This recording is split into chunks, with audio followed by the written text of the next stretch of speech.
Hey, Meg 40 back with the show for the first time in about 9 days. Let's start off with Tucker Carlson. Good evening and welcome to Tucker Carlson Tonight. By all accounts, Attorney General Merrick Garland was shocked to hear criticism of the raid on Mar-a-Lago last week. It turns out that Garland lives in such a tiny, airless world of left-wing activists and sycophants that it had never occurred to him that anyone might object to sicking the FBI on Joe Biden's political opponents. When woke Twitter and the New York Times are your only sources of news, police state politics seems perfectly normal. Trump is bad. Find a reason to arrest him. That's how they think. So if you watched Garland carefully at his press conference the other day, you may have noticed that he appeared highly annoyed by the idea of having to stoop to explain himself to mere citizens. But he found a solution. Being a liberal, Merrick Garland's first instinct was to seize the role of victim, because when you're a victim, you've already won the argument. You don't have to explain yourself. You don't have to change your behavior. You are, by definition, the good guy. The victim always is. Being oppressed means never having to say you're sorry.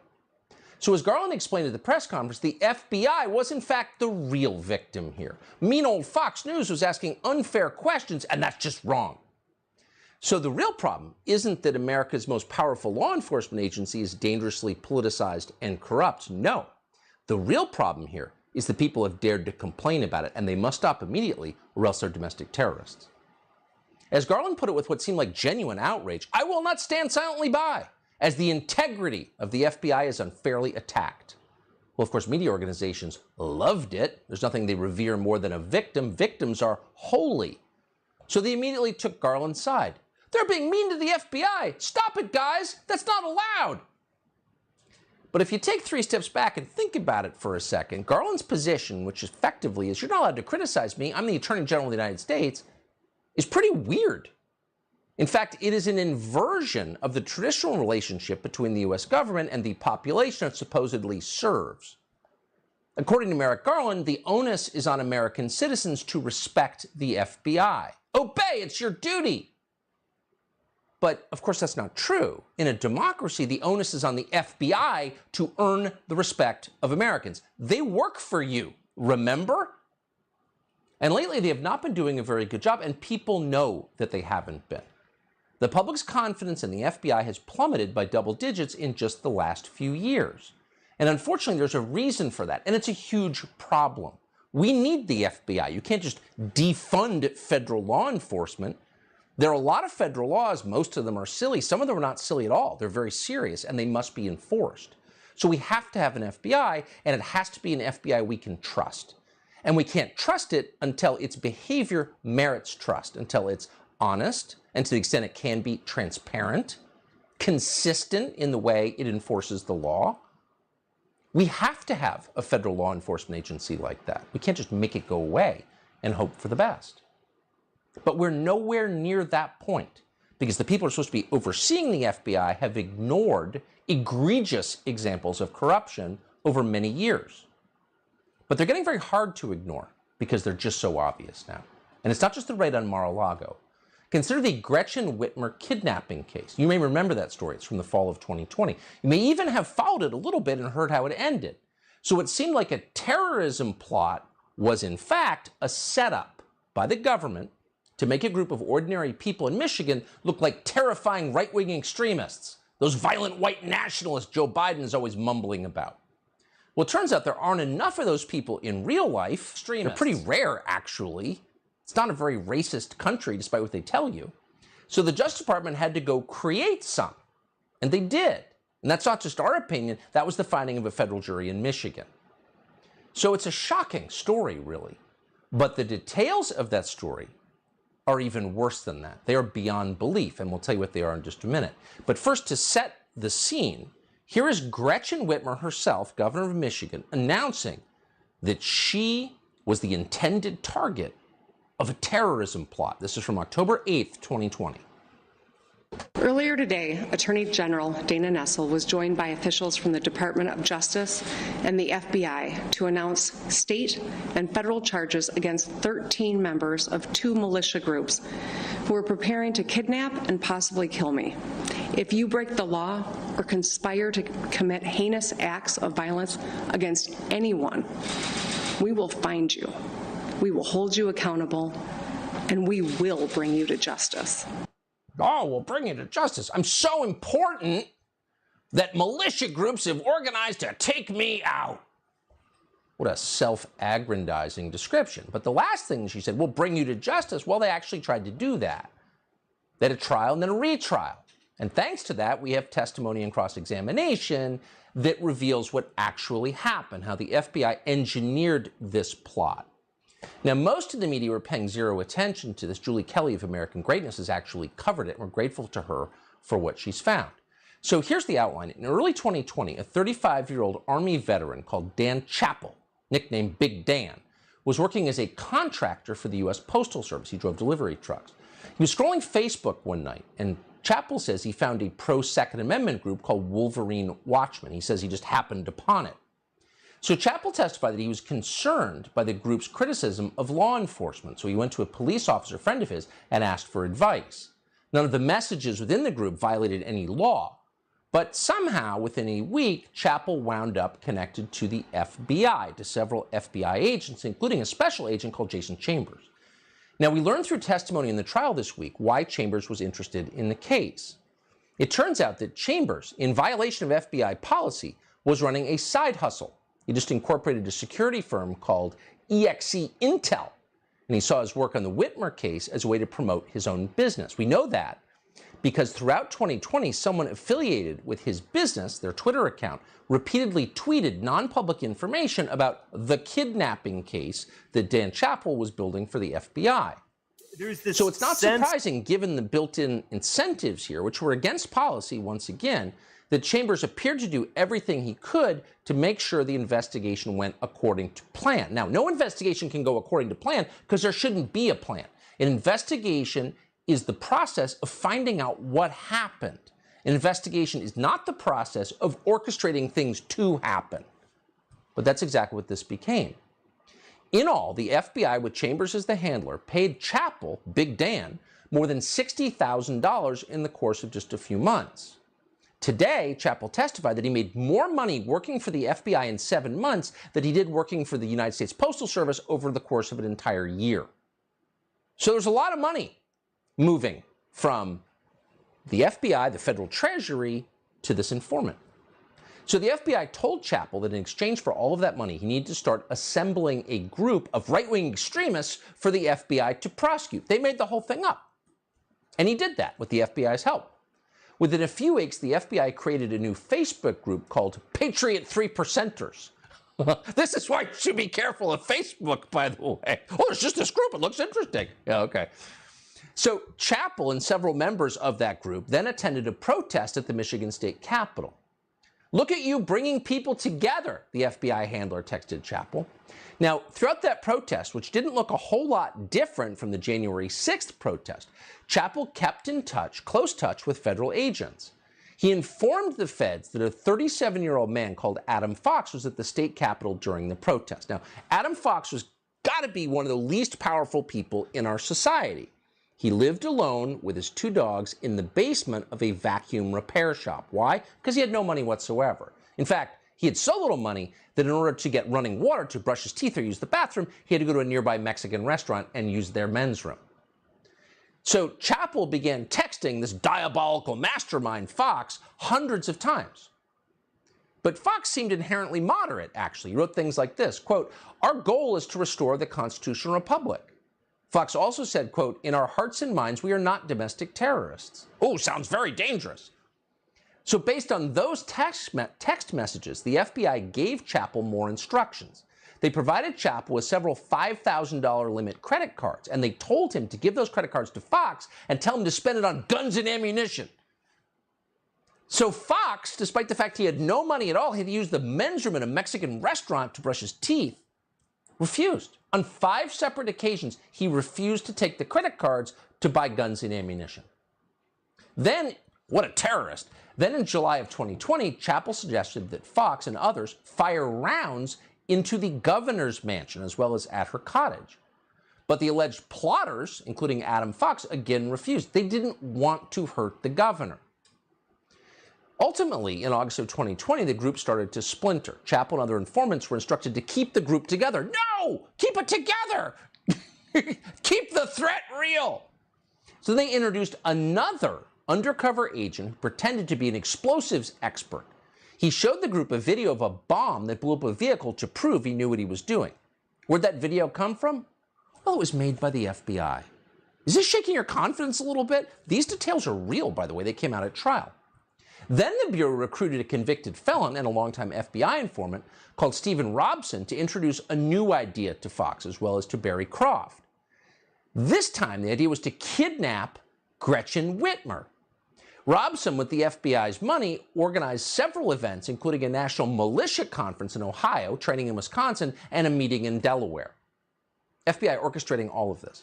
On July 18th, 2020, at one such militia meeting, again, organized by the FBI, when they tell you, oh, right-wing extremists. In this case, they created them. So at this militia meeting, an alleged plotter called Ty Garbin rejected out of hand the idea of kidnapping Gretchen Whitmer. Didn't want to do it. No, I don't think so. Kidnap the governor? No, we're not crazy. We just want a constitutional republic. Okay. Then the topic came up again in August, and then another defendant called Daniel Harris was equally adamant. No snatch and grab, he said. I swear to effing God. So clearly, they said it emphatically, out loud, explicitly, these are people who are not interested in kidnapping Gretchen Whitmer, the governor of Michigan. But the FBI kept pushing. The FBI informants drove the defendants to Gretchen Whitmer's home. Then they suggested killing the governor of Virginia, also a Democrat. On September 5th, 2020, FBI Special Agent Jason Chambers texted Chappell, quote, "Mission is to kill the governor specifically." What country is this? To pressure one of the defendants, a man called Barry Croft, into doing that, one FBI agent admitted this week that a female informant slept in the same hotel room as Croft. It was a honey trap. FBI agents also testified this week that they regularly got high with Adam Fox. They smoked weed with Adam Fox. They said he was so high, in fact, he was high in all of his meetings with them. Again, that's against FBI policy. You can't just give drugs to people and hope they do something bad. Well, after all of this failed to produce a kidnapping plot, it fell on yet another FBI agent called Richard Trask to build the criminal case against the defendants. Now, that same year, Trask, who has now been convicted of beating his wife, called Donald Trump a piece of excrement on social media. Really? Yeah. Just nonpartisan federal bureaucrats, public servants doing their job.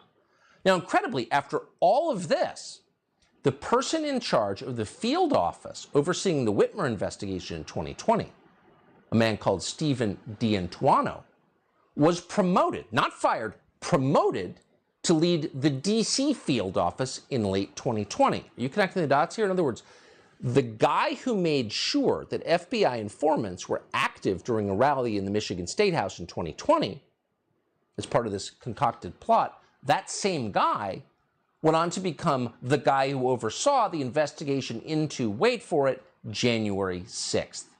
The election justice protest they're calling an insurrection. But just remember, don't ask whether the FBI used informants to entrap anyone on January 6th. No, you can't do that, or else you're an insurrectionist yourself. Nor are you allowed to ask why Stephen D'Antuono's agents were involved in the raid on Mar-a-Lago, even though that's in Florida and he's in Washington.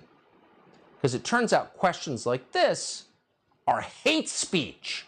Watch. All the buzz on the internet and all over the airwaves, it does have an impact. Well, I mean, you could say buzz.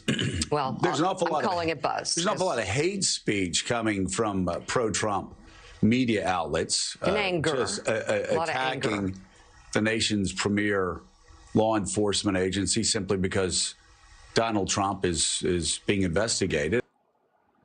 Oh, it's hate speech. Now, if there's one thing we know about hate speech, is that it's not protected by the First Amendment. You've read that part of the Constitution where it says you can say whatever you want as long as MSNBC doesn't designate your words hate speech. So when they call any criticism of the FBI, that would be Joe Biden's personal defense force. They call that hate speech.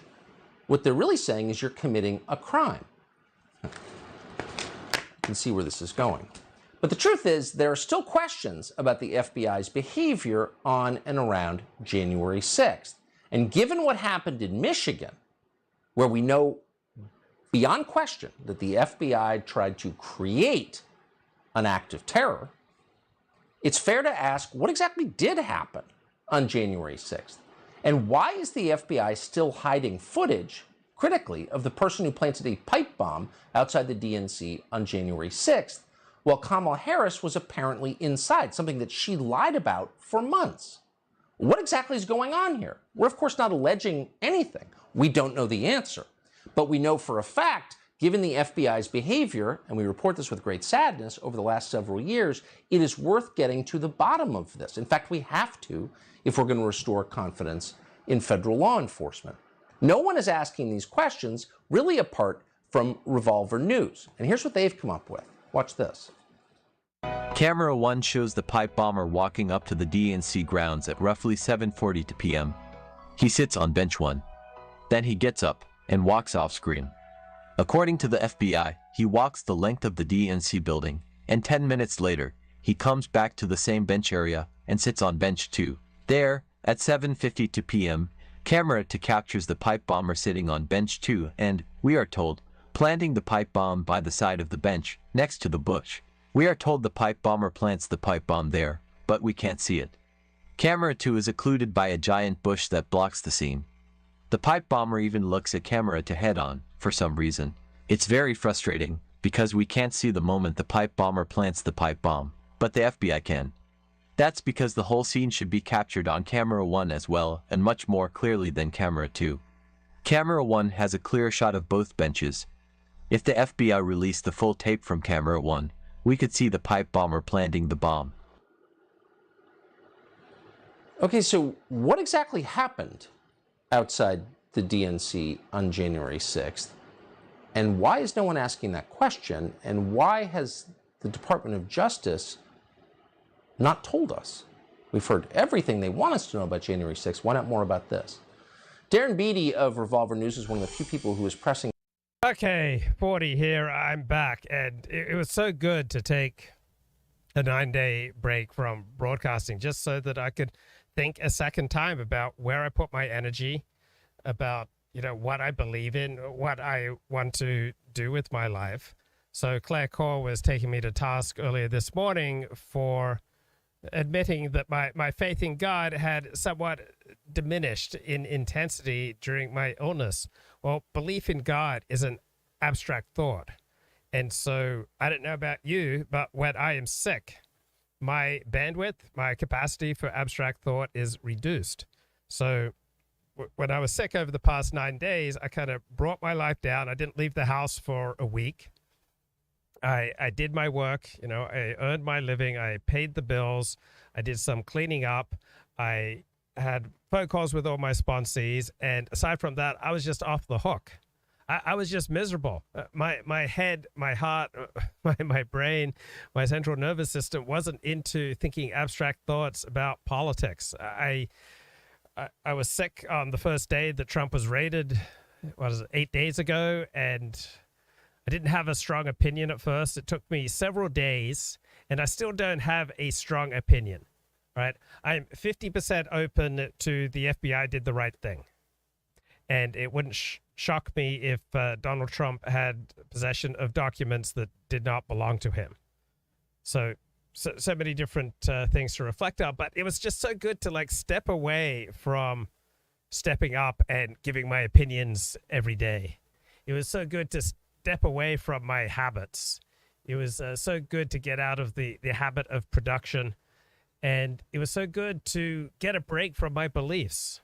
I was miserable for 5 of those days, really sore throat, 7 out of 10 intensity. So an 8 out of 10, 9 out of 10, I would be after work, but it was about a 7 out of 10. So it just kind of short-circuited all my beliefs, all my desire to make a difference in the world. kind of caught up and try to distract myself watching movies and TV, and I just can't keep my attention on anything. But it's like restarting your computer and like having a second chance at life and thinking about, hey, what's important? What's important is to get together with you and have some laughs and share some ideas. And just jotted down about 30 bits of notes from Tucker Carlson's opening monologue and some of the points in the chat. And Esoteric says it's also corrupt, ruled by men and not by laws no more. Well, even when you have rule by law, that rule is always going to be carried out by men. It's not like there's rule by law and rule by men, except as a moderately useful metaphor. So no matter how strong the rules are on the books, it will always take human interpretation and human energy and human agency to enforce the law. So I've often driven Interstate 5 up through Central California to Sacramento, and I remember when I was driving it, the minimum speed was 80 miles an hour. Now, the posted speed limit is 65, but everyone around me was breaking the law. So to the extent that I drove 80, 85 miles an hour, I was about the slowest person around me, yet I was still breaking the law by 20 miles an hour. So I was breaking the law. I was wide open for being given a ticket. But law enforcement is not just a matter of law on the books. It has to be applied by specific individuals in specific times and places. So it wouldn't shock me if Donald Trump was breaking the law, but just because Donald Trump is breaking the law and just because I'm breaking the law, just because all of us are committing felonies probably every single day, that doesn't mean that we should be booked for them. If I had $5 million to investigate you, I could find all sorts of felonies that you're committing. If you had $5 million to investigate me, you could find inadvertently, I'm not knowingly committing any felonies, but inadvertently, I'm probably committing some felonies, and you could bring me up on charges, and you could paint me as the most heinous person in the world. So I don't think the issue primarily is Donald Trump breaking the law. It is, what is the severity of the infraction, and what will be the blowback from trying to enforce it, and what will be the consequences. All right, there's not just colorblind rule of law that's like a computer algorithm and you just go and execute it. All right, it always requires human judgment. All right, it always requires people to decide, are we going to enforce this law at this time on this person in this circumstance? Why is the FBI so selective? We all have to be selective. All right, you can just dissipate your resources. You can just dissipate your assets all over the dusty soil. I mean, do you really want 2,500 FBI agents dissipating their essence all over our fruited plain? Right? We always have to make decisions. Right? There's no escape from the relentless demands of life to choose. So instead of, Viktor Frankl made this point, instead of asking, what is the meaning of life? Ask, what is life asking of you right now? So life is asking of me right now to be interesting and perhaps amusing and compelling, and to host a communal discussion and a place where people can gather. The rules-based values-driven world order. Yeah, well, it's good to have a rule of law, right? It's good to have as close as you can get to a rule of law, but no matter how close you come to that ideal, it'll always depend on people making decisions whether or not to enforce particular laws against particular people at particular times and places. The laws are supposed to limit the government. Well, laws are not just supposed to limit the government. They're also supposed to limit other people to enhance the possibility that we live in relative harmony with each other and to discourage wrongdoing. What about the trans community, bro? I was so tempted to title today's stream, I Am Not Your Dead Girlfriend. I was just watching that terrific Netflix 2-part documentary on Manti Te'o, the Mormon linebacker for Notre Dame, whose story captured the nation, I think, in 2013. that on the same day he lost his grandmother and his girlfriend, and he's just dedicated the season to those two women. He was nominated for the Heisman Trophy. He was one of 3 people. And remember, the Heisman Trophy is voted for by sports writers, so they love a good story. So he eventually loses out to Johnny Manziel, but he almost won the Heisman Trophy in large part because of this very moving story about how he lost his girlfriend to leukemia. And it turned out that she was non-existent, that he'd been catfished. All right. He'd spoken to her on the phone, but it was a bloke who was talking like a lady. And here's a particularly sad part of this story. All right. In the documentary, all right, at the time of the filming, the people interviewed in this documentary, they were not aware that the catfish dude, the instigator of this hoax, Renaya, now identifies as a transgender woman. And so they dead named him, which is pretty upsetting. So have you seen this on Netflix? Untold, the girlfriend who didn't exist, about Manti Te'o. So he was a linebacker Friday with Notre Dame. afternoon, a tip comes in. This is Deadspin. I was an intern, which was unpaid, and I was paid in sandwiches and like an occasional bottle of booze. Tips at Deadspin were mostly junk or just like, hey, here's a funny picture I took of the weather broadcast where the radar pattern kind of looks like a dick. But there was occasionally someone would give you a story that at least you could check out. And because I was still sort of the eager college student, I thought, I'll check it out. Tip says, subject, Manti Te'o's non-existent dead girlfriend. I know you guys get thousands of tips that are out there or crazy. This is one that should really be looked into. I was born and raised a Laia boy on the north shore of Oahu. While Manti Te'o is a loved native son here in Hawaii, he is also a fraud. The story about his girlfriend dying is completely made up. Please use the actual reporting skills you have to find the truth. Much aloha, Chris. Okay, Untold on Netflix, the girlfriend who didn't exist. All right, so I jotted down all these thoughts on the Tucker Carlson documentary. So Tucker is very fond of saying you're not allowed to ask. Really? I mean, who says that you're not allowed to ask? Right? I don't think that's fair. I don't think that's fair and balanced. I don't think that's responsible. I mean, obviously you are allowed to ask because Tucker Carlson's asking.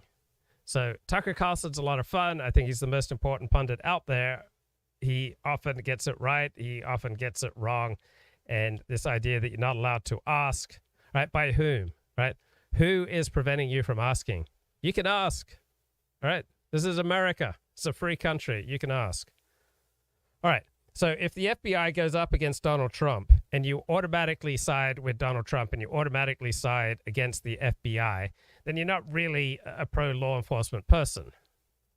So I stand in the middle here. I think it's 50% possible that the FBI acted correctly in raiding Donald Trump and 50% possible that they acted incorrectly and that they will cause, unnecessary division and politicize the pursuit of justice.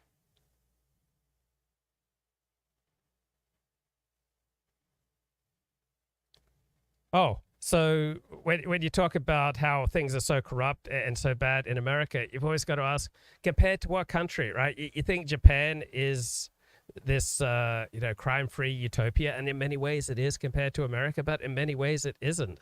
So I was just reading the memoir Tokyo Vice by Jake Adelstein, who was the first foreigner to become a reporter for Japan's largest newspaper. And he talks about how at the time of this book, which came out in 2010, there was no interest by Japanese law enforcement in cracking down on sex trafficking. Like, women would be brought into the country on false pretenses and forced to work as prostitutes, just horrifying stories. Also, according to the book, Japanese cops do pretty much everything they can to avoid classifying a homicide as a homicide. They much prefer to call it an accident or manslaughter. So there are all sorts of murders going on in Japan that don't get diagnosed as classified as murders, particularly if they happen to foreigners. So if foreigners are getting sex trafficked, foreigners are getting murdered, Japanese law enforcement doesn't have much interest in investigating and preventing and punishing that type of heinous behavior. So America certainly has its problems, but which country doesn't have its problems? So I was also thinking, just off the top of my head, maybe one reason that the FBI is getting into trouble is that they've done a pretty good job in many ways. So maybe they've cracked down substantially on organized crime. Maybe they've cracked down on various types of crime. And so now they're going after fruit that's a little higher on the tree. All right. It's not so low hanging. If you'd asked me after 9/11, would the United States get hit again by a major Muslim terror attack, I would have said yes. And so maybe we need to give the FBI and Department of Homeland Security, and don't we love our cops and our law enforcement, maybe we need to give some credit for us not getting hit again. And Tucker Carlson was complaining about the Biden administration sicking the FBI on Joe Biden's enemies. Well, would you want law enforcement and the FBI to automatically skip Joe Biden's enemies? It seems to me that just because you're an enemy of Joe Biden, you should not receive extra scrutiny, nor should you be exempt from scrutiny. All right? Get out of jail card. So that's what Tucker Carlson was complaining about, that people on the left have a get out of jail card, and sometimes they do. All right. Generally speaking, the left got away with a hell of a lot of horrific behavior during the summer of George and afterwards. So depending on the time, the place, the jurisdiction, different people often get out of jail cards. Now, there is a real problem with rage at law enforcement, right? I think it's terrible that that man who went shooting at an FBI office or showed up armed to an FBI office and with bad intentions. There is a definite problem with violent criminal behavior directed towards law enforcement. Shooting cops, shooting FBI agents is a heinous, heinous thing. Should not be encouraged, and that there are parts of the right that do encourage this heinous behavior, in addition to a large part of the Democratic Party. So it's funny, the Democrats by and large were behind the riots of the summer of George. All right, Democrats by and large have been behind reducing law enforcement, letting people out of jail during COVID, and Democrats by and large have watered down law enforcement and have largely been responsible for the dramatic increase in murder rates and other crime rates over the past 8 years. But now, because the FBI is going up against Donald Trump, then many people on the right are automatically siding with Trump against the FBI. I think we should just stand back and try to see how things work out and see where the evidence is. Yeah, there's no alternative to some degree of politicized justice. All right, justice is always going to be carried out by human beings. We're never going to live in a perfect world without any corruption. Merrick Garland never said in his news conference that you're not entitled to criticize him. What he tried to do is tamp down those who want to go on a jihad against law enforcement agents. So it was a reasonable reaction. All right, we have a substantial part of the right that is stoking anti-FBI hatred, and there's a 50% of me thinks that may well be justified. Right, this may be an abuse of the FBI, but it's not a reason to hate and loathe the entire FBI. This is just one segment of the FBI. The FBI is just a tool, right? It's like getting mad at what I do with this pen, or what I do with this microphone, or what I do with this cam. Right, these things are all just tools, right? So the FBI is directed by the Department of Justice. So if you don't like what the FBI is doing, then I think the first area of critique has to be with the people running the Department of Justice, right? Your average FBI agent isn't deciding, oh, I'm going to go raid Donald Trump or I'm going to go raid Republicans today. So generally speaking, conservatives and Republicans are the party of law and order. But now it seems like it's the people on the left who are the most behind our FBI and federal law enforcement. So part of that change, right, is interest change. So when the FBI goes up against Donald Trump, the most likely Republican nominee, so people who are traditionally for law enforcement, they're going to be much more likely to be suspicious now of law enforcement when it's going up against their interest. Okay. Let's have a look. My friend Ricardo is back. And David's back. All right, difference between American corruption and other countries is that other countries don't pretend to be the shining city on the hill.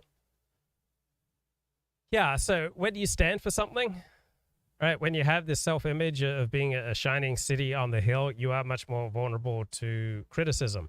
But, I mean, really, do you not want to stand for anything?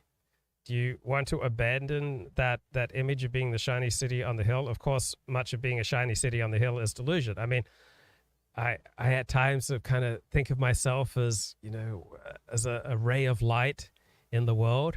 And then I get sick and I think, I think a lot of that was just delusion, mate. So some extent of delusion serves you, right?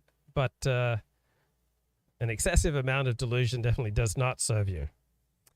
Chat says, my default position is not to side with the FBI. Well, prior to 6 years ago, my default position was to side with the FBI 90% of the time. Now I'm more 50-50 on the FBI. Who says Merrick Garland deliberated for months? The New York Times, I think the Washington Post. But the point is, if Donald Trump has these vital national security interests, then you're totally undercutting that case by saying that Merrick Garland deliberated for months. Right? If the documents in Donald Trump's possession are so valuable, right, so vulnerable to being misused, then how can you then say that Merrick Garland deliberated for months, right? You can't have it both ways, right? If he deliberated for months, then you're also simultaneously saying that the documents are not of prime importance. So it's kind of interesting seeing the various stories coming out of both sides, both the Republican side and the Democratic side, both the mainstream media and the dissident perspective. People are coming out with new theories, new stories, trying to adjust to changing information. Luke is making excuse for Biden going after Trump, not surprised. Well, I don't think Donald Trump should be immune from scrutiny. And if he has broken the law in a way that's particularly damaging to America, then, yeah, I think he should be pursued just like any other president. I don't think Donald Trump should be immune. So I am open to the possibility that the Biden administration is doing the right thing here. Did Timothy McVeigh do anything wrong? Yeah, he did something heinous.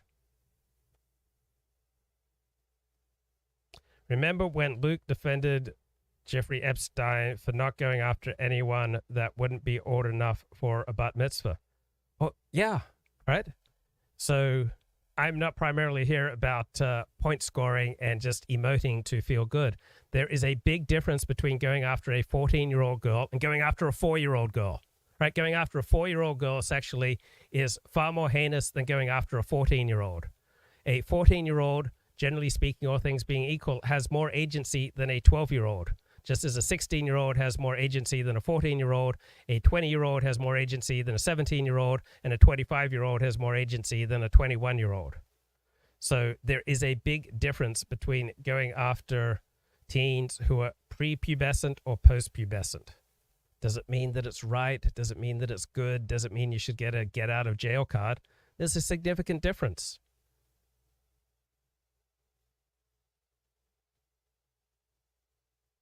Criticizing the FBI is a jihad.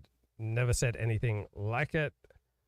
The FBI, like Luke Ford, like Ricardo, benefits from accurate criticism to the extent that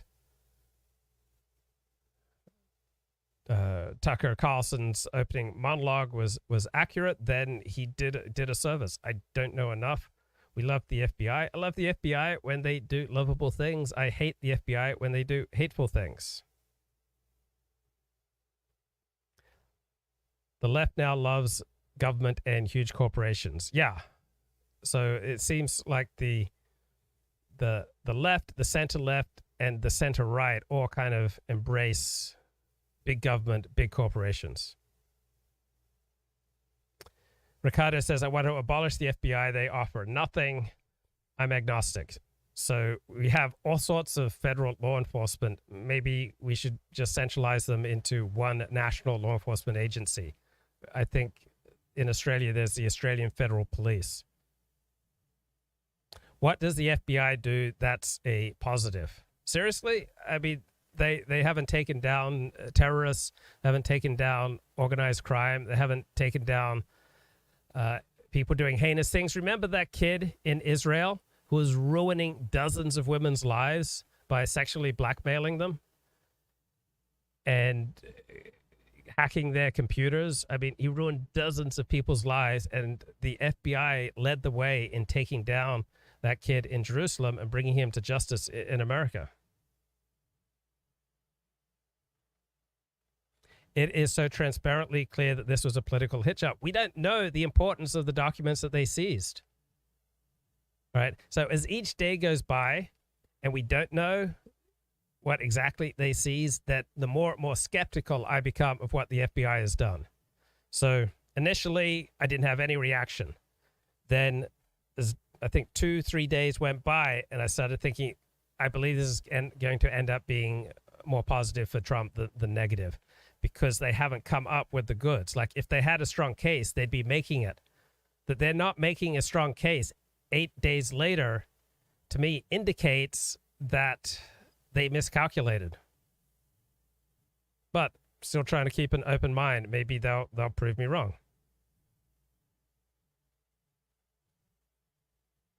Bro, you don't raid a former president's home.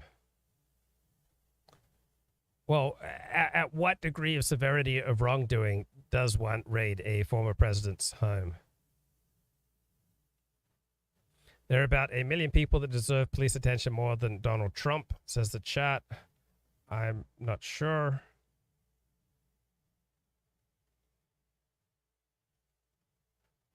Luke's pedo guess made me want to puke. He's not a pedo. All right, someone who had some sort of sexual interaction with a 16-year-old girl is not a pedophile, right? 16 is not a 6-year-old. Not a good thing. Also, he does make a good point that in something like 38 states, that behavior would have been legal. Wanted to use him for batting practice. Well, to use someone who has consensual sexual interactions with a 16-year-old for batting practice, I would say using that person for batting practice is far more heinous than whatever consensually went on between this guy and a 16-year-old woman, 16-year-old girl. Organized crime never called me a racist. Yeah, but I mean, what if they destroyed the lives of people you love? Would that mean something to you then?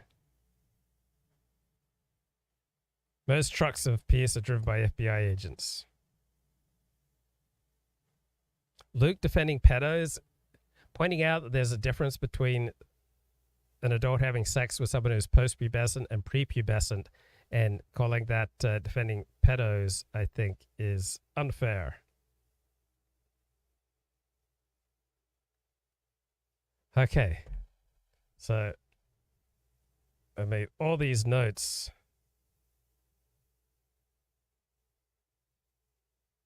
Oh, so Tucker quotes one of these Michigan blokes under charge for supposedly wanting to kidnap the governor, Gretchen Whitmer of Michigan, and the guy said, in our hearts and minds, we are not domestic terrorists. And Tucker then said, well, that doesn't sound like a terrorist. Who cares? Like, in my heart and in my mind, I am all sorts of delusional things. Right? In your heart and your mind, you're all sorts of delusional things. What people believe in their hearts and minds about who they are and what they're doing counts for absolutely nothing. Right? Just because you think you're in the right doesn't indicate you're in the right. It's not even evidence that you're in the right. The human heart is infinitely corruptible. We are all infinitely capable of self-delusion when we want to do the things we do. So just because we feel that we're the good guys, it provides zero evidence that we actually are the good guys. We might be the baddies.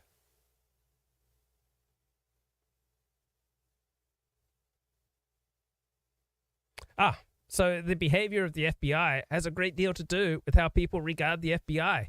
It's not like attitudes towards the FBI are just ineluctable. It's not like attitudes towards the police are just set in stone.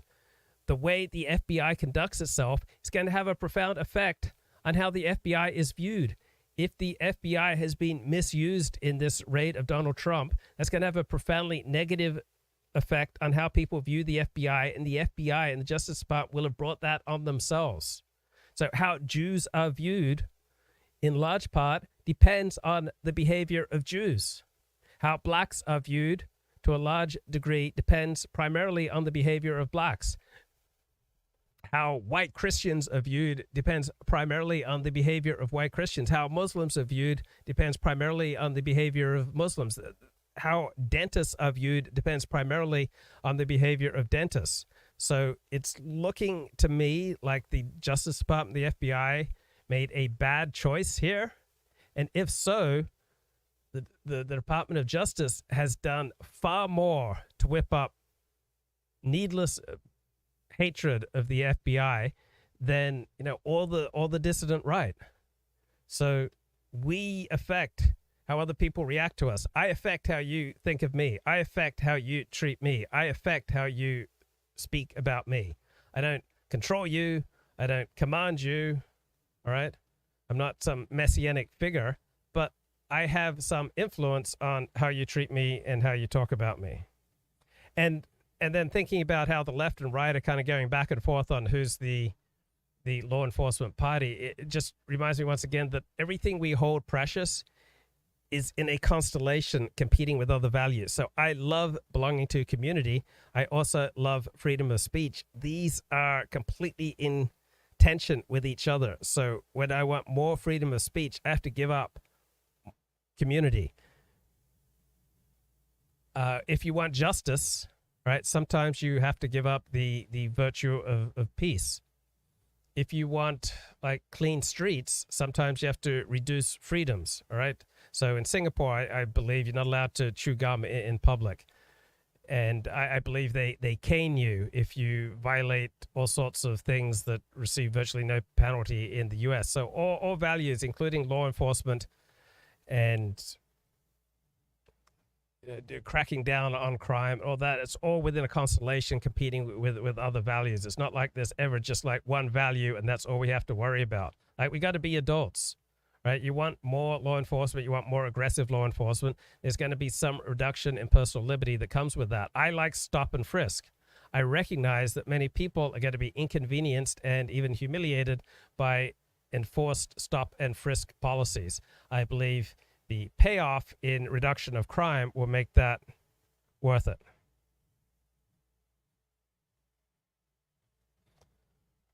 Okay. Netflix documentary, Untold, the girlfriend who didn't exist. And I was like, boy, that would be fucking crazy if it weren't true. I sent the tip to Tim Burke. Tim is this sort of brilliant, eccentric master of databases and analysis, and he just had tools that none of us had, and that I would wager at that time maybe a dozen journalists in the whole country had. Before I started working for Deadspin, I traveled in some interesting online circles, including with Anonymous, the notorious online hacker group. And I developed a reputation as somebody who finds things. This tip is not like most tips. This tip is different. I just Googled Lene Kekua.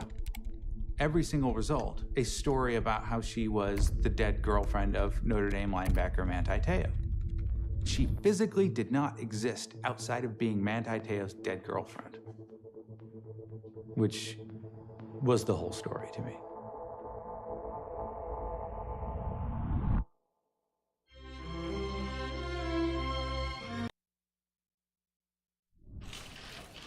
Welcome to the press conference for the annual 78th Memorial Heisman Trophy.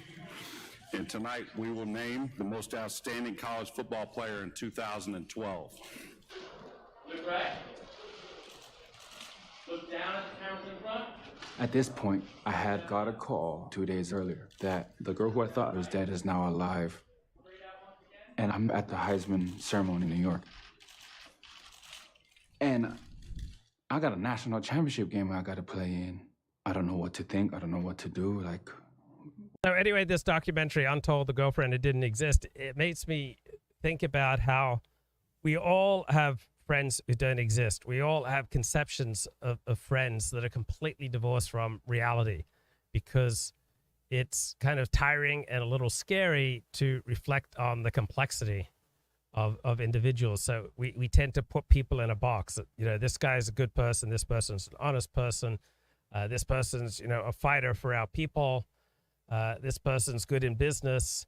And we deliberately live in a world of delusion about our friends and about ourselves, right? We think that we have a true self, that our friends have a true self, that we really know who they are. And so when our friends act completely out of character, we always have explanations. It's like, oh, they were provoked, or, oh, he just had a headache, or he'd had a bad day.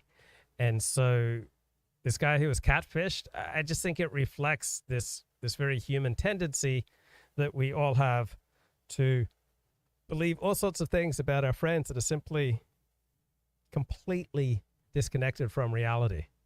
Because usually we see our friends just in certain segments of our lives where they behave one way. When they're outside of those particular situations, they behave very differently. What's true, what's not true. And I can't tell anybody what's going on. I mean, what would you think? So I just stuck to the script. Manti, you're very resilient. You lose your girlfriend and as well as your grandmother within the span of 24 hours. I'm just curious, what made you want to keep on playing the game? Because some kids could have taken some time off from that. Oh, my faith. I drew strength from my faith, from Heavenly Father, and the same thing that everybody should draw strength from. To me, someone who recognizes what the Notre Dame football mythos is. Right, and this is kind of funny, that Notre Dame football mythos. Like, football is a sport that destroys people, right? Ends their lives decades early, frequently. Like, gives them mental health problems, physical problems, like all sorts of problems. And then this idea that these people destroying institutions of football have value systems that we should respect and look up to and have a mythos is absurd. So I wonder what Claire Corr has to say. She had some criticisms of my live stream earlier today. So she's titled this, Luke Ford's Weakening Belief in God During Illness. And she's not saying anything. Come on, Claire, get on the ball here. So I wasn't particularly moved by Claire Corr's critiques. No, so painfully slow that.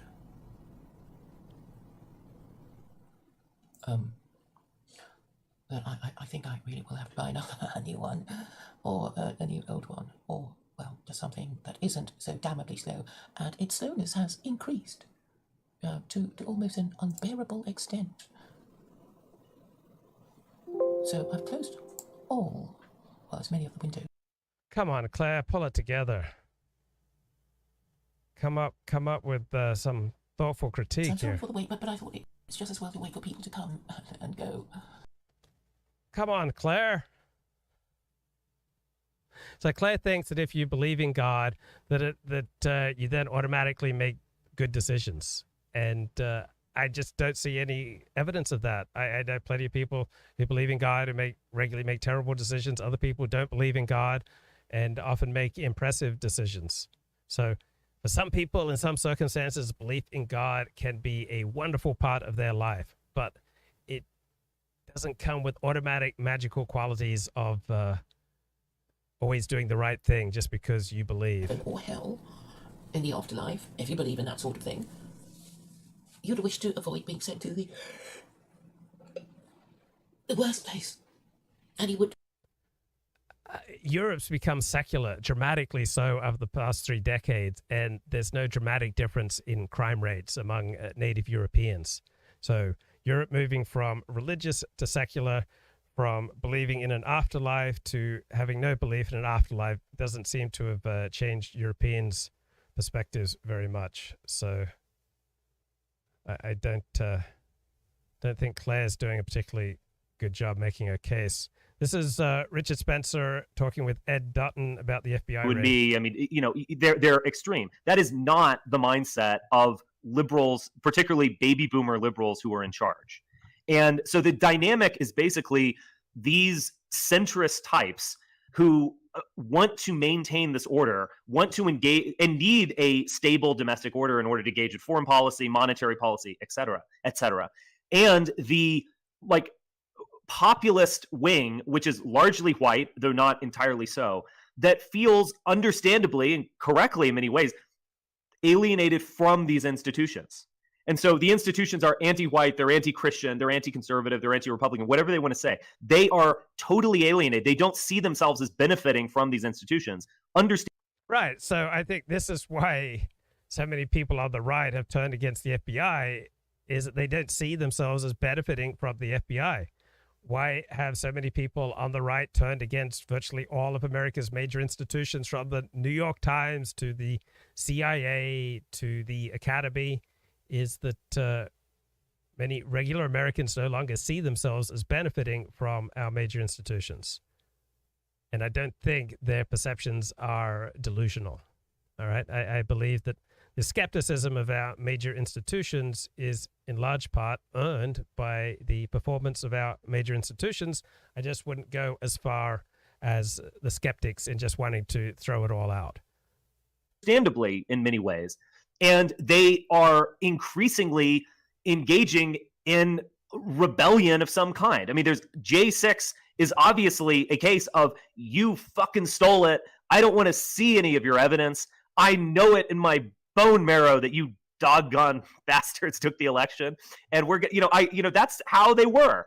And look, what is it, 2 days or a day after the raid on Mar-a-Lago, someone in Cincinnati who was a reply guy to Marjorie Taylor Greene and Donald Trump and other people went with a gun and a nail gun. In fact, he wanted to be like Daniel Craig in Casino Royale, just shoot someone with a nail gun.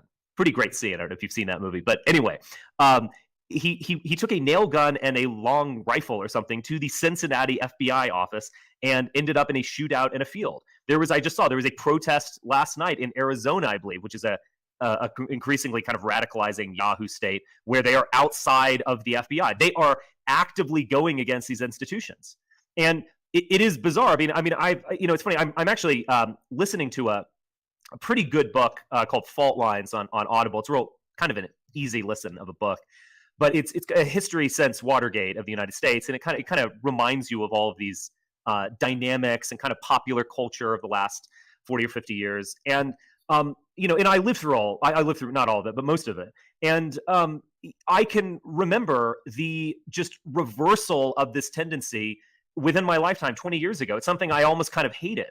The conservative, these same people, literally the same people, or at the very least, the relatives or offspring of these same people who, would say things like, the only people who don't support the Patriot Act are terrorists. Like, why are you against domestic spying? Are you trying to hide something? So I started blogging in 1997, but blogs really took off in 2001 after 9/11 among many of my centrist, center-left journalist friends. They started war blogs talking about the need for America to go to war to revenge 9/11. So I remember that atmosphere that, if you don't support the Patriot Act, you're probably You're probably a terrorist. This like embrace of of the national security state by these same conservatives, these literally the same people, or at the very least very similar people or their offspring, 20 years ago would embrace the FBI, would embrace the national security they state. had a right-wing state. They had a right-wing state, and they were kind of had a right-wing state. They felt in charge. They were in charge. Yeah. You have books. That was a very interesting time that you have books by. There was a genuine concern about, as you were saying earlier, about evangelicalism. You have books by Richard Dawkins and the like, slagging off Christianity and so on, because there was a degree to which America had become Jesus land. And America was run by this evangelical Christian, George W. Bush, and it was run by other evangelical Christians, and they were firmly ensconced in power. And they passed the Patriot Act, and this empowered them. The FBI was on their side. It was all for them. But these people are Machiavellian, and they can flip over quite quickly. They're just as hypocritical. We shouldn't be surprised. In some ways, it's in a bizarre way reassuring, because I often think politically that the evidence is that, as I've showed this paper I told O'Connor and Moss, whatever it's called, that showed that people on the right are psychopaths, but people on the left are Machiavellian and narcissistic. But of course, there's nuances in that, and there's variation. And the fact that these people would flip over in this way, go from saying the FBI are great, the FBI are stopping those Muslim terrorists coming in and whatever, to saying the opposite, shows a reasonable level of Machiavellianism, doesn't it? As long as the institution is on our side, then it's a good thing. And it's doing good work. But if the institution is on the other side, or we see it as being on the other side, then it's of the devil and of Satan, and it's part of the deep state that's trying to destroy us. Yeah. So you can see I'm not sure it's Machiavellian, but go on. Well, all right. Well, it's inconsistent, and it's inconsistent with a view to helping your own empowerment. So you say that the FBI are a good thing when they seem to be propping up the kind of government and state that you want. When they seem to be doing the opposite, then when they are the agents of your enemies, basically, then you say, oh, it's part of the deep state, it's terrible, they're bad. I think it might be, at least the way I would describe it is, it's this kind of growing awareness. It's this like disillusionment and kind of creeping anxiety about something. I mean, you see this with, sports fans, where they'll, when the team is about to get into the playoffs or win the pennant or something, they'll kind of rationalize, everything of, our main quarterback, he's not really hurt. He's going to be just fine. And the statistics about our defense, they don't actually capture how good our defense actually, this kind of optimistic rationalization. And then when the chickens come home to roost or they lose, there's this almost just kind of, disillusionment and radical rejection of like, I hate the Yankees or the Cowboys or whatever, I hate them. The GM is evil. And, it's this weird, there's this sense during the Bush era from the same people or their offspring or very similar people of feeling in control. I see what you mean. And when you feel, it's almost like you overly reject them. And now you think that the IRS is out to get you and the FBI is part of the deep state and they're maybe even eating babies. Well, is it a more general thing then? It's like we've talked about with these hormone fluctuations and so forth. And it's simply that everybody in the late 90s, early 2000s just felt more in control. Everybody felt more in control. Yeah. Everybody felt more positive. Everybody felt that things made more sense, and these structures were there, and the FBI could be trusted, and they were working in our best interests, and whatever. And now nobody does. People just don't feel in control. And that's something that's true on the far left particularly, and on the far right particularly. Yeah, and I think mass immigration has a lot to do with this. I think the fact that Tucker Carlson gets these huge ratings by talking about like the Great Replacement, and again he'll always do, oh, it's not about race. We get that, but he's tapping in to some just widespread anxiety, and MSNBC will tap into some anxiety about the rise of fascism and the alt-right or whatever a few years ago. I mean, both of those positions aren't exactly wrong. They're overblown, of course, but they're not exactly wrong. But there is this tapping into some anxiety about losing control. And so remember at Merrick Garland's press conference last week, and all the pundits were hailing him for what a smart strategic move it was that he called for the unsealing of the warrant. And the pundits were saying, now this puts the pressure back on Donald Trump. Is he going to want to hide the warrant? Well, Trump turned out to have no problems with unveiling the warrant. Now the pressure's back on the Justice Department because they are trying to save and protect and keep private the affidavit, which is far more important than the warrant, right? The affidavit that led to the to the raid, right? Now the Justice Department wants to hide. So let's hear a little. Is Hannity. not in possession of former President Trump's passports. Trump had accused the FBI of stealing his 3 passports, 2 expired, during the search of his home in Mar-a-Lago and Palm Beach. That was fake news. The FBI did, in fact, seize the president's passports. Now, Norah O'Donnell got played by the federal government. You know, you would think she'd want to get the truth out there, but anyway, she doesn't really seem to care, as per usual with the mainstream media mob. And, you know, like everyone else, she's a liberal Democrat who probably hates. Okay, CBS News of all the major networks does the best job trying to be fair. They come closer to the center than NBC or ABC, and CBS as a network are more conservative than any other major network. Their primetime lineup is filled with law enforcement, pro-FBI, pro-law enforcement shows, Navy SEALs shows. So, this is a good critique here from Reason. Oil and coal tax, and then the business tax, and then the small business tax. You'll be paying for all of it. So while they're breaking the promise, now they're promising that if you make below $400,000 a year, you're never going to get an audit. I'm not believing that either. Just like I never believed keep your doctor, keep your plan. Okay, things started going wrong when they arrested Ricky Vaughn. All right? Remember when Ricky Vaughn got busted? The Biden Justice Department launched an armed raid against Biden's main rival in that same presidential election. That's what happened. Pause for a minute. If the New York Times told you that something like that was going on in Chad or the Gambia, what would your reaction be? You'd probably say to yourself, thank God I don't live in a place like that, a country where politicians used armed men to cling to power. Oh, but you do live in a country like that. You do. The evidence is all around us. We just don't want to see it. A week to the day after Joe Biden was inaugurated, the FBI arrested a 31-year-old man from Vermont called Douglas Mackey. According to the subsequent DOJ press release, Mackey had committed an extremely serious crime. Like Vladimir Putin, he had conspired to subvert the 2016 presidential election. In a tweet, Mackey had suggested, but not explicitly said, but suggested, that it was possible to vote for Hillary Clinton by text message. This act, proclaimed acting U.S. Attorney Seth Ducharme, was a grave felony, a felony punishable by 10 years in prison. Mackey's tweet, Ducharme said, amounted to, quote, misinformation to defraud citizens of their right to vote. Assistant FBI Director William Sweeney confirmed that Douglas Mackey had in fact committed, quote, vote theft. So as befitting a criminal of his magnitude, Mackey was handcuffed and hauled before a federal judge in Florida called Bruce Reinhart. As it turns out, the same magistrate who authorized last week's raid on Mar-a-Lago. Weird. Then Mackey was hauled off to jail.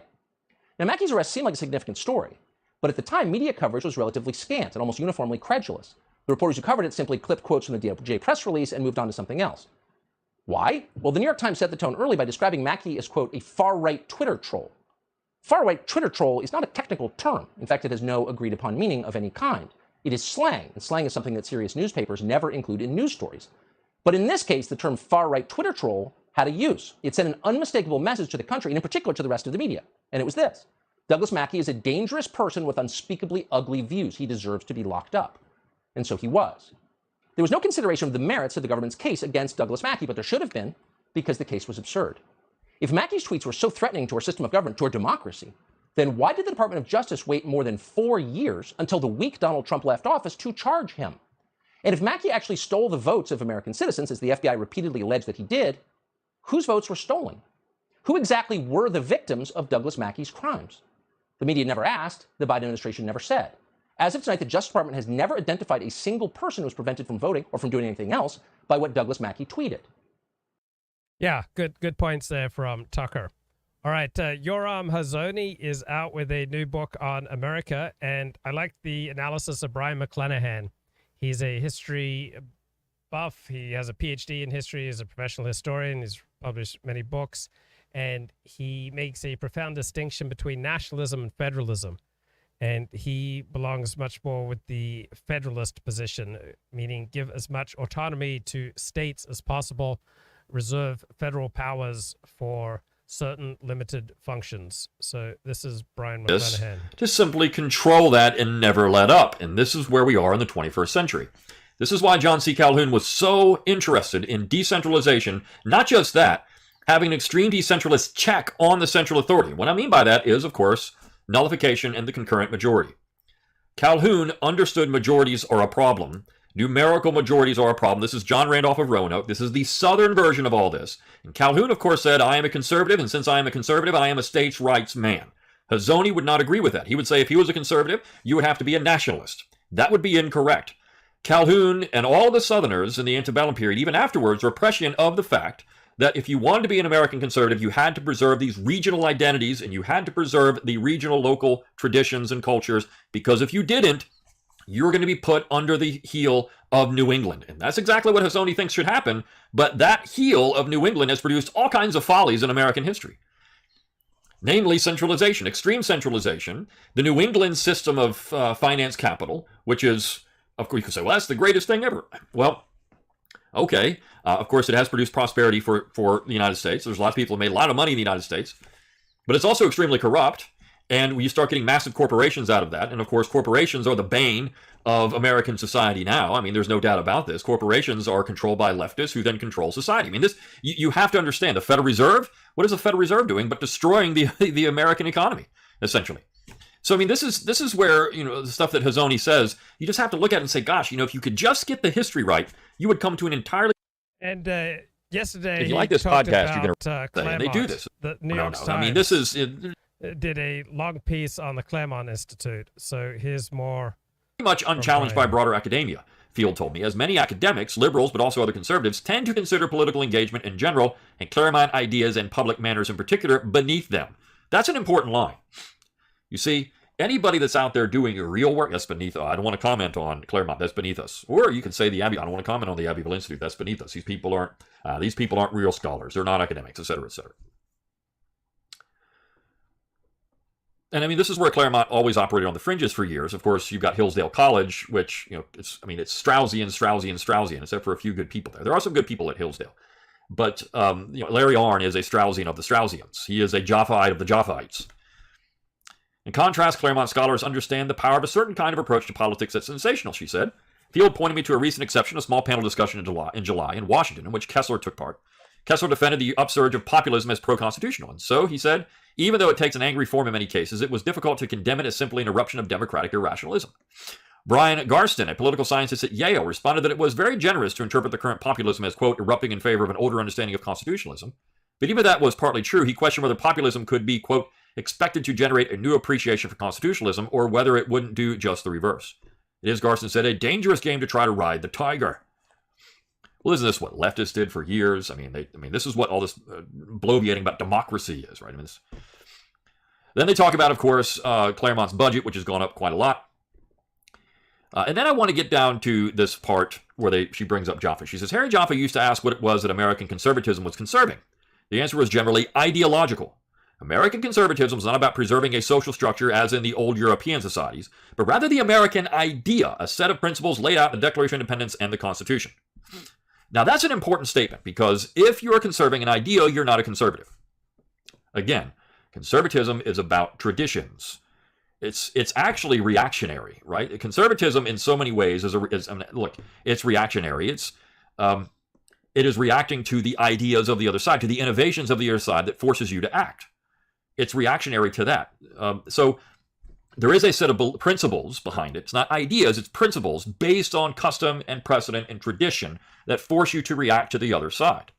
And this culture, these traditional things have culture, right? This is what forms the principles behind the reaction to the ideology. If you say American conservatism is an ideological institution, then it's no different from the left. Ideology is bad. Ideology is at its core reform-minded and leftist. That's interesting critique there.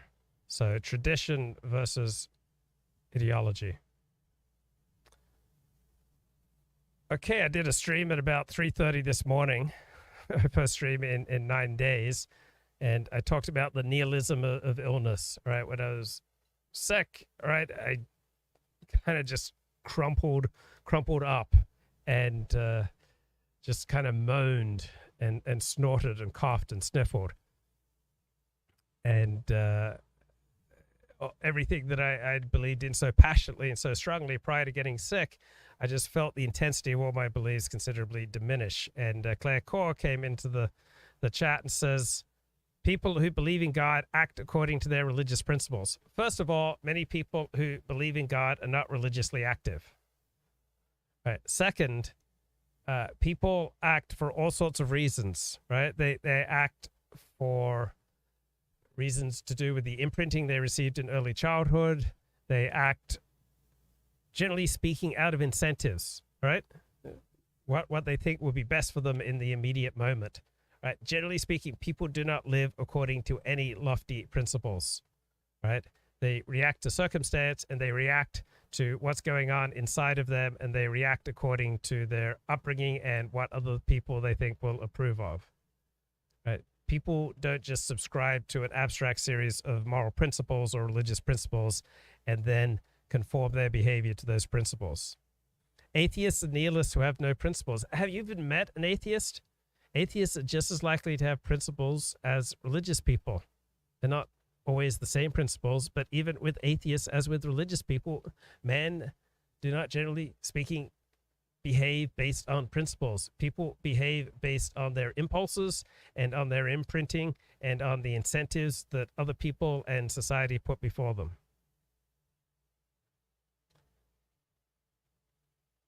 What principles do Americans defend? Are they all atheists and nihilists? Looks like it. Well, far higher percentage of Americans are religious and attend church or synagogue on a weekly basis than any other first world nation.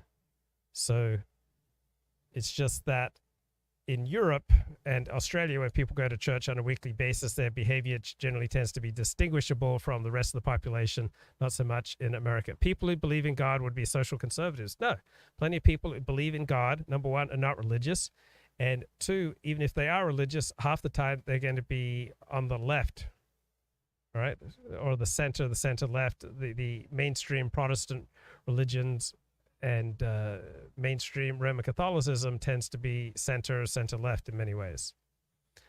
Social conservatives depend on God to protect their identity, and they would not be afraid of defending their principles against LGBTQ.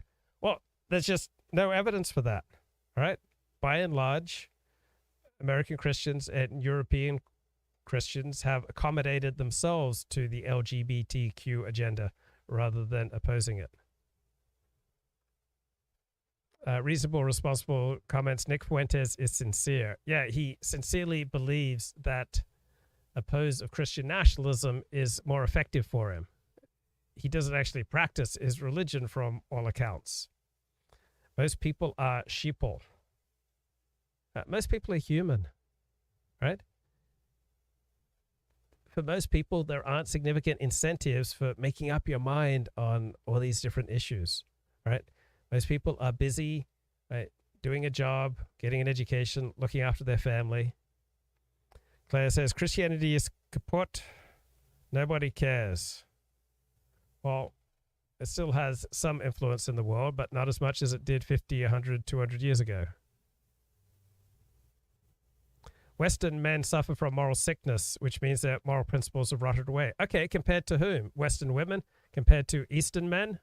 Right, on this planet, Earth, right, how are Western men that much weaker, less moral than other types of men? Claire Cole says, you may be interested to know that I found a Californian prepared to support secular Quranism with American characteristics. Why would she think I'd be interested to know that she found a Californian prepared to support secular Quranism? Claire says, Christianity is idolatry and blasphemy cursed by God, if he exists. Okay, this is just emotions, all right?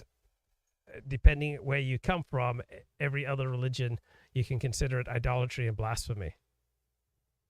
Luke should become a secular Quranist and be confident, serene, healthy, and happy like me.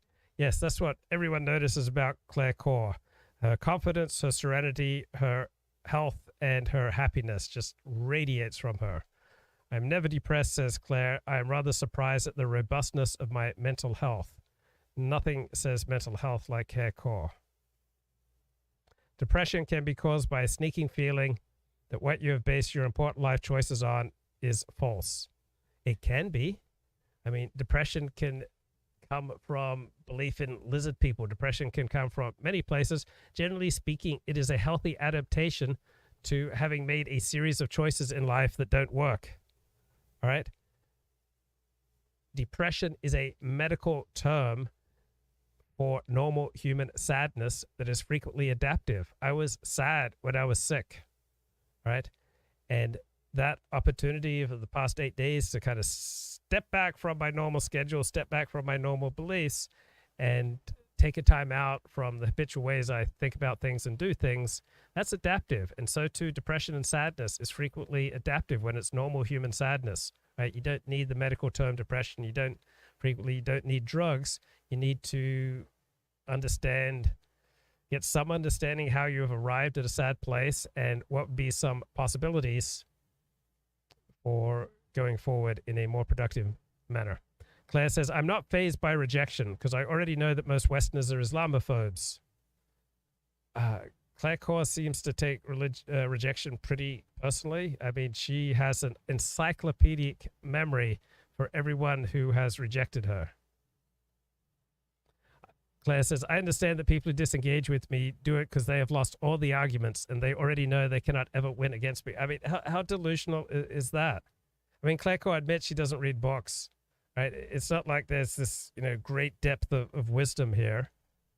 I mean, who exactly has she ever vanquished? Sports is trivia, says Claire. I take the Jewish view against sports, that it's for plebs, and athletes are not known for their intellectual prowess. Well, there's a time and a place for everything, right?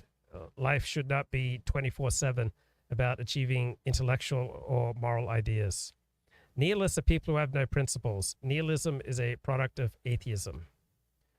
Well, you put the most devout person in enough suffering and they will start feeling quite nihilistic. All right. Job in the Bible starts feeling quite nihilistic once he suffers enough. You change the situation, you change the man. So it's not primarily that situations reveal people's true character, right? People's true character comes out in different situations. It reflects different parts of people. So Claire Core starts suffering enough and her nihilist side is going to start coming out, right? None of us are immune from nihilism, right? You have enough setbacks and you're very likely to start feeling nihilistic. Right. I'm enjoying this Netflix documentary, Untold, the girlfriend who didn't exist. This was just another part of that. Oh, Notre Dame star linebacker loses family members, dedicates his season to them. That's a Notre Dame football story. Notre Dame football is built on these foundational myths. Rudy, win one for the Gipper. It's the nexus of football and literally religion. The mysterious ways, faith is rewarded. The thing that really helped me this year is my relationship with my Heavenly Father and strengthening my spiritual side of my life. And I think I attribute everything that I've accomplished this year to that. Through the sports news media, there were millions and millions of people who knew that there was a Notre Dame football player whose grandmother and girlfriend had died the same night and that he dedicated his season to them. One problem, his girlfriend did not exist. Right. So the news media just repeated without any examination this completely bogus story for months upon months upon months. All right. Terrific article here in the Wall Street Journal. Merrick Garland, the Washington Post, and the nuclear story. If the threat is genuine, why didn't the Justice Department treat it that way? All right. You know that Donald Trump has nuclear secrets hiding at his Mar-a-Lago home? Merrick Garland, the Washington Post, and the nuclear story. If the threat is genuine, why didn't the Justice Department treat it that way? By James Freeman. August 16, 2022, 1:40 p.m. Eastern Time. If papers in former President Donald Trump's home represented such a grave threat to national security, why did the Justice Department take so long to act on it? Among the implausible details of this disturbing story has been that after a Justice official and several FBI agents visited Mar-a-Lago in early June, Justice waited several days before merely requesting that a stronger lock be placed on the door of a storage room, and then waited roughly 2 months before seeking a warrant. Now a new report makes the theory of a significant security threat even harder to credit. The Journal's Sadie Gurman and Aruna Viswanatha report from Washington. Attorney General Merrick Garland deliberated for weeks over whether to approve the application for a warrant to search former President Donald Trump's Florida home. People familiar with the matter said, a sign of his cautious approach that will be tested over the coming months. The decision had been the subject of weeks of meetings between senior Justice Department. Right, so if he's meeting for months, all right, on whether to raid Trump's home, it's hard to credit that the documents that Trump has at his home are of such, vital and pressing national importance. What's my perspective on the Salman Rushdie attack? I agree with Steve Saylor that we should have an immigration safety board. Like, why was the attacker in our country in the first place?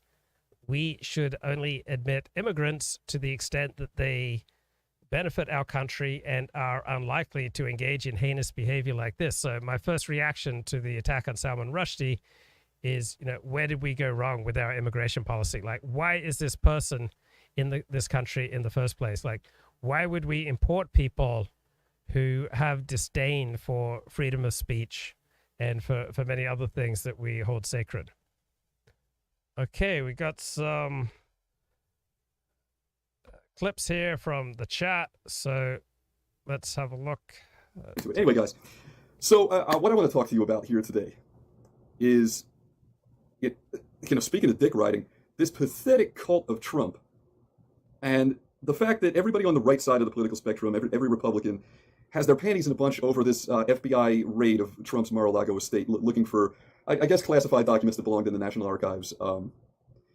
And they're all saying, like, oh, can you believe that? Well, there's two arguments here, right? We'll call them the high IQ argument and the low IQ argument, right? So the low IQ argument coming from the right is just, well, Hunter's out there smoking crack and 10% to the big guy. What about that? So it's just basically, I guess they feel that the FBI should have timed their raids to coincide with it, because the FBI is investigating Biden too. Like, were you guys aware of that? You know that, right? And it's harder to investigate a sitting president than one who's out of office. So yeah, I guess the FBI could have timed their investigations to coincide with one another for appearance's sake, but I don't think that's how law enforcement has ever worked. Anyway, let me get back on topic here. So that's the low IQ argument. It's just basically, it's selective enforcement. Why are they going after Trump and not going after Biden? They are going after Biden. He's being investigated. Hunter's being investigated. This laptop thing isn't just being ignored. Now you can say that maybe they're slow walking the investigation. I haven't seen any proof of that. I don't work for the FBI. I don't know how long it takes to investigate, selling influence in our government to foreign business entities. I don't know. I don't know what this requires. Anyway, the high IQ argument is that, well, Trump is being accused of taking classified documents home, but the president can declassify a document. And boy, doesn't that smack of Nixon saying it's not illegal when the president does it? It's not illegal when the president does it. It's not a crime if I do it. I do a horrible Nixon, sorry. That sounded like McGruff or something. That sounded like Seth Rogen. The fuck? That was a terrible Nixon. I apologize. I'm really sorry. Anyway, though, so the argument is, well, while it's technically illegal for a president to take home classified documents, they all do it. They all do it. Obama did it. Clinton did it. Okay, Nick Fuentes. Listen, I'm not gonna lie. Sometimes you see some black girls out there. Black girls can be kind of bad. I'm not gonna lie. I don't. Paul Gottfried is also a big fan of black girls. I know. It's an unpopular opinion around here, but I'm against race mixing. I would never do that. But not gonna lie. There's something about. I'm not gonna lie. There's something about it. Black girls can be kind of bad. I saw one at the airport the other day. I was like, damn, she's kind of bad though. There's something about it. There's something about it because it's naughty, because it's transgressive. There's something about it. There's something about the transgression, which is attractive. There's something about the novelty and the exotic nature of it and the contradiction and the transgression. And that's what makes it hot. And if you don't understand this, you're an idiot. If you don't understand this, you're stupid.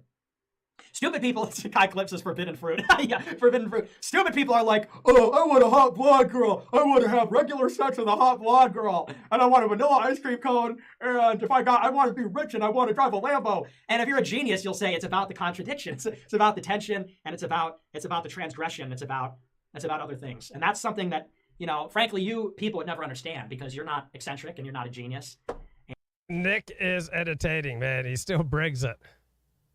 All right, Charlie Kirk, Eric Metaxas call for retaliatory raids on liberal groups. State attorney generals that are Republican have to authorize raids against Soros groups, BLM, Planned Parenthood, the Alphabet Mafia, groomers, chemical castration of children now. Here's why. 100 facilities should be raided by the next week. Find them. You trying to tell me there's not 100 criminal organizations that are aiding and abetting people across the southern border? La Raza, we know them. They publicized it. I'm not saying you have to arrest them. Just raid them. Find out what you find. Why?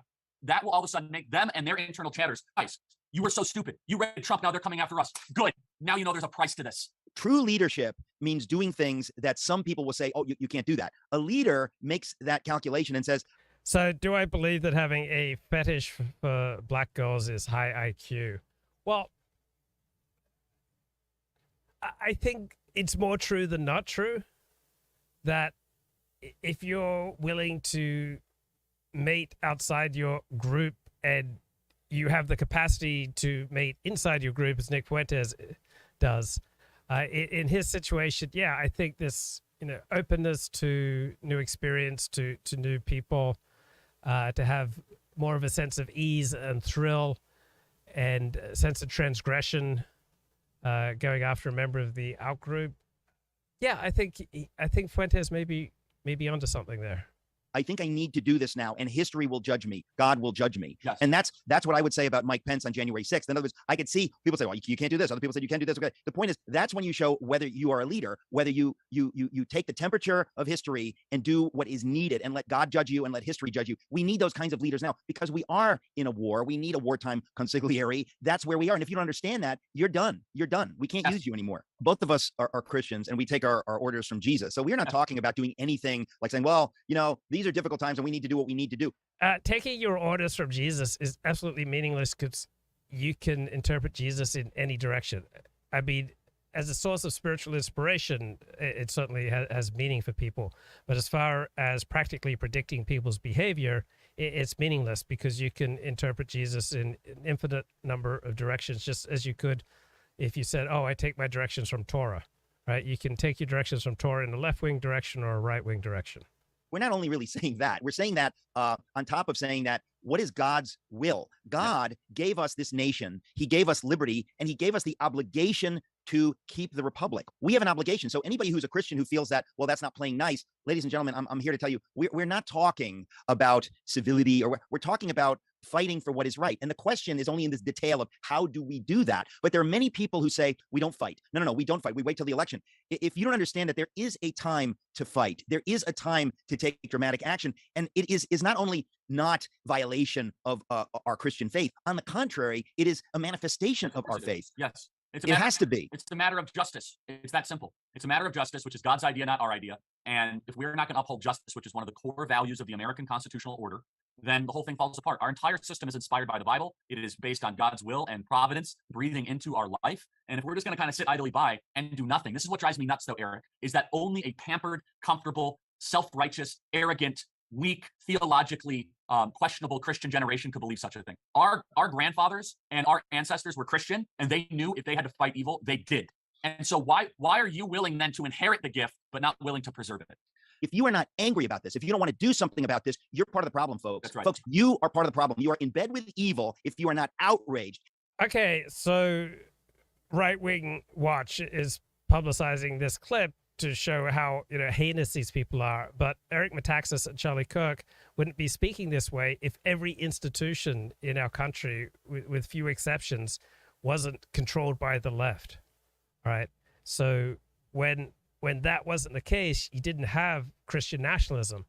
But in a rabidly secular country where the left controls almost all our institutions, just to stay even, right, with your Christianity is more and more requiring that people come out and be Christian nationalists, right? This Christian nationalism didn't come out of nowhere. It's a reaction to an assault on the country by the left. At these things happening in the United States of America. If you just want business as usual to continue, you lack courage, and God will judge you, and history will judge you for this. And there were many good Germans who did exactly. Okay, let's. All right, so we're going to read this article from 2006. Our little cucks and beta boys who are getting pushed around by the political left. Sam Francis believes that the CIA is getting bullied around by Martin Luther King rather than the other way around, rather than understanding that the CIA created Martin Luther King. So he says, by playing on the guilt and fear, the establishment leaders, they're afraid, they're quaking. George Soros, he's quaking in his boots. He's like, oh gosh, I'm so guilty and afraid. Playing on the guilt and fear, the Walton family, with all their money, they're like, oh, please don't hurt us. We're so guilty and afraid. Playing on the guilt and fear, which reflect these leaders' shared acceptance of the left egalitarian value. Is that true, though? We just talked about the slave labor in China. Do you really believe that the leaders of America truly have leftist egalitarian values, or do you think they promote that cynically? Do you believe that they're liars, or do you think they're dupes? Do you think they're liars, or do you think they're stupid? Do you think they're liars, or do you think they're chumps? I think they're liars. You know, what do you think is more realistic here? They're lying, or they're guilty and fearful? We also have to understand that when we say something like the establishment leaders, that again is a very obscure statement. Who are we talking about? Are we talking about the city councilwoman in City Hall who's crying, you know, and AOC who's crying and such? Is that the guilt and fear we're talking about? Is like, you know, women crying at a local city council or something like that? Which is what I consider, you know, AOC. I don't think she does. I think she's like a city councilor. She's from some district in New York. She doesn't represent like the state of Wyoming or something. She represents some like hipsters in New York or something. Yeah, that's like a city council, at least geographically. Now maybe there's millions of people who live there. I don't know. But in terms of the size and scale, she's not administering, you know, she's not administering vast swaths of territory. She's not like a governor. She administers like a city block or something. I mean, of course, it's not with Congress. She doesn't administer it, right? But that's the scale of her representation, is like a few city blocks or something, you know? So is she... props to Kenneth Brown for consistently saying unpopular things with his audience and consistently challenging his audience. Is she an establishment leader? Who are we talking about? Are we talking about George Soros? Are we talking about the funders? Are we talking about the CIA? Are we talking about the deep state? Do you think they're guilty and afraid? Or are you talking about some, you know, bleeding heart, you know, crying liberal somewhere, you know, kneeling and crying or whatever, having this religious experience about guilt and fear? Because certainly middle management seems to experience. I think middle management, I think a lot of it's performative, but I think there are certainly people who feel guilt and fear, this quote unquote white guilt. But I think those people are not the ones who have created this mythology. I think they're the ones who have internalized it. I think there are a lot of people who use it cynically and performatively. So what do you think? Do you think that the establishment leaders are racked with guilt and fear, or that they create guilt and fear and they instill it in the middle class they're trying to displace? Because this is a class where they're trying to displace middle class people. Okay, what happened? Here's what some of the key players of the Unite the Right rally are up to since the event in 2017. Richard Spencer helped to organize Unite the Right rally, has reportedly pulled back from the movement after a failed 2018 alt-right rally, was found liable in 2021 and forced to pay millions. James Fields Jr. drove car into crowd, murdering Heather Heyer and injuring others, pleaded guilty to 29 hate crimes and received a life sentence in federal court, and then a second life sentence plus 419 years after being found guilty of Heyer's murder, ordered to pay $12 million to victims of his attack. Matthew Heimbach, former leader of the Traditionalist Worker Party, assisted in getting violent skinhead groups to unite the right, sentenced to 38 days in jail in May 2018 after violating his parole by assaulting a protester at a Trump rally, claimed he is no longer involved with the white power movement in early 2020. Nicholas Fuentes, former student who became an outspoken alt-right influencer since Unite the Right, leader of the America First Political Action Committee, built a huge audience on YouTube and DLive, was eventually deplatformed from YouTube, DLive, and Twitter. Christopher Cantwell, popular face of the Unite the Right rally, charged with 3 felony assault charges from his role in the rally, and has faced a series of legal troubles since, ultimately plea bargained down to misdemeanor convictions in July 2018. Currently in prison for interstate threat. Okay, Andy Nowicki and Johnny Monoxide here. A lot of them are into that kind of stuff. It's not good. But like we're supposed to be the good guys, right? Drugs are bad people. Yeah, to be the role models. Right, we're the role models. What are you doing going into the bathroom and doing coke? What are you doing? Yeah, so this is Johnny Monoxide, who is a stalwart member of the Right Stuff podcasting network until he was kicked out of the network, and he's noting that so many of the major players on the Right Stuff are doing drugs like cocaine and like getting blackout drunk at a meetup, like, you know, your own meetup, like an NJP meetup. Stryker, it was a no drinking thing, and Stryker brought a bottle in his jacket and ended up like having to be carried out. Oh. Like that's the kind of people these are. You know what I mean? Isn't it really? That's terrible. And these people say they're going to take power. What? Well, so many of the alt-right's wounds seem to be self-inflicted. Oh, yeah. There's everything that you've talked about with the TRS crew, and there's also, I'm not to dwell on it or anything, but what went down with in Indiana with Parrott and oh yeah. Well, I mean everything they do. There's that. Yeah, there's the box breaking thing. There's the Yidwife crisis. There's when you said Indiana, I forgot there's another one. That was at the NPI thing. There was a time that Conti. Yeah, that's too. Yeah, Spencer of trying to have a threesome with his girlfriend.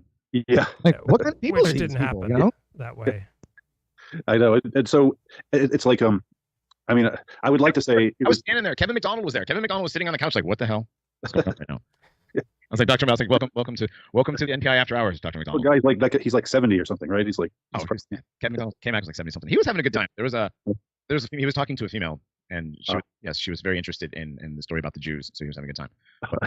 But yeah, but like it was crazy. All of a sudden, you hear Greg Conti screaming at Richard Spencer about trying to get with this girl. It's absolutely insane. It's like you people are no better. You're no better than libtards. Oh wait, you are. You're just racist libtards. It's like, and what do you think about you mentioned the picture of Enoch's mom with Hillary Clinton. What do you think of the picture of Spencer and his then wife Nina with Barbara Bush? Like, have you seen that one? Is it Laura Bush or Barbara Bush? Oh, sorry, Laura Bush. Laura Bush. Yeah, I know. Richard's parents are friends with the Bushes. So Yeah. it's like fake Texas rancher money because they're also not from Texas. Like, Yes, the Bushes are from Connecticut, and Spencer's are probably from Connecticut too. I wouldn't be surprised. Yeah. So them being friends with the Bush family is kind of funny because, like, I always jokingly said that was when Richard got his FBI wings, was when he went to Hungary and got detained in Hungary. Remember that? Sure do. Yeah, I remember it well. Yeah, and then he came back, and then Richard was like everywhere in everything and doing all this stuff, and just messing everything up. I think for a time, maybe Richard's job was to be the bumbling sort of dandy playboy that tried to be the leader but failed all the time, just never quite made it, but was always there. Well, I remember being just so incensed, even though I shouldn't have been, because it shouldn't really have mattered that much to me. But I remember when he did his "Hail Trump, Hail Victory" speech at the 2016 NPI conference. I was like, what the hell? What are you doing? He wasn't the first one to throw Roman. Mike was actually the first one to throw Roman.